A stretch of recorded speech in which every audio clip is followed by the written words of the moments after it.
तो दोस्तों हम सभी जानते हैं कि इजराइल और अजरबैजान की जो दोस्ती है वो एक अलग लेवल पर काम करती है। दोनों ही देश एक दूसरे की सभी रिक्वायरमेंट को फुलफिल करने में काफी ज्यादा सक्षम है और इसी वजह से इन दोनों देशों के बीच की दोस्ती लगातार बढ़ती जा रही है, जिससे कि काफी देश परेशान भी हैं। स्पेशली अगर बात की जाए आर्मेनिया की, तो आर्मेनिया इजराइल अजरबैजान की दोस्ती से सबसे ज्यादा प्रभावित होता है। ईरान भी उतना ही परेशान है, लेकिन अगर स्पेशली आर्मेनिया की बात की जाए तो आर्मेनिया के लिए इस समय ये दोस्ती सबसे बड़ा थ्रेड है। और आर्मेनिया को जो लगातार युद्धों में इस समय हार का सामना करना पड़ रहा है, अपनी टेरिटरीज को लूज करना पड़ रहा है, इसके पीछे बहुत बड़ा हाथ इजराइल का है, क्योंकि इजराइल अपने डिफेंस इक्विपमेंट से अजरबैजान को काफी मजबूत कर देता है और ऐसी परिस्थिति में वो आर्मेनिया के खिलाफ एक सशक्त युद्ध लड़ने में सक्षम हो जाता है। और इसी वजह से इजराइल और आर्मेनिया के बीच की जो खाई है वो भी लगातार बढ़ती जा रही है। लेकिन इस समय जो खबर निकल कर आ रही है वो इजराइल को परेशान करने के लिए काफी होगी, क्योंकि आर्मेनिया द्वारा कुछ ऐसा बदला ले लिया गया है इजराइल से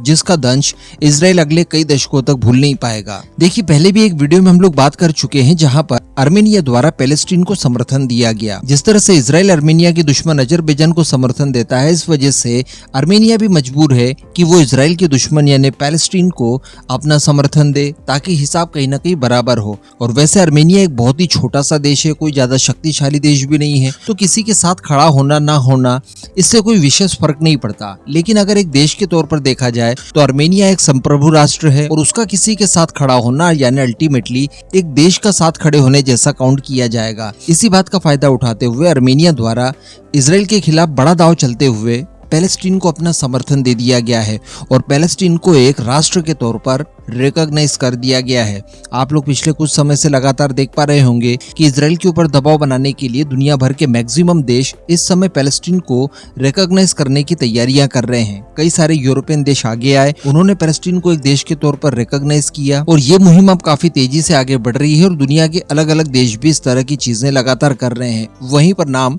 अब आर्मेनिया का भी निकल कर आ रहा है। आर्मेनिया ने भी पैलेस्टीन को एक संप्रभु राष्ट्र के तौर पर मान्यता दे दी है। अभी भी जो लोग नहीं समझे उनके लिए मैं बता दूं कि जिस तरह से मैक्सिमम इस्लामिक राष्ट्रों ने अभी तक इजराइल को एक राष्ट्र के तौर पर पहचान नहीं दी है, रिकॉग्नाइज नहीं किया है, तो दुनिया के मैक्सिमम ऐसे देश भी हैं जो कि पैलेस्टीन को एक देश के तौर पर नहीं मानते। तो उसमें अब कई सारे देशों ने पैलेस्टीन को राष्ट्र के तौर पर पहचान देना शुरू कर दिया है और उसी में नाम आर्मेनिया का भी आ रहा है। तो आर्मेनिया वैसे तो कोई शक्तिशाली देश नहीं है, छोटा सा है, लेकिन अब यूएन के अंदर एक देश के तौर पर वो काउंट किया जाएगा जो कि पैलेस्टीन को एक देश के तौर पर पहचान देता है। तो आप स्क्रीन पर इस समय पढ़ पा रहे होंगे, जो आप पढ़ रहे हैं बिल्कुल वही चीज यहाँ पर वास्तविकता में परिवर्तित होते हुए दिखाई दे रही है। वैसे इससे आर्मेनिया को कोई विशेष फायदा नहीं होगा, लेकिन जो एक बदले की भावना थी आर्मेनिया के मन में वो उसने पूरा करने की यहाँ पर कोशिश की है, क्योंकि लगातार हम लोग देख पा रहे हैं कि इजराइल की तरफ से हाईटेक वेपन्स अजरबैजान को सप्लाई किए जा रहे हैं। फिर कई अलग अलग तरह की मिसाइल्स वगैरह हो, कई अलग अलग तरह के ड्रोन्स वगैरह हो, इसके अलावा बराकेट जैसे एयर डिफेंस सिस्टम्स हो, सर्विलांस के लिए बलून सैटेलाइट्स वगैरह हो,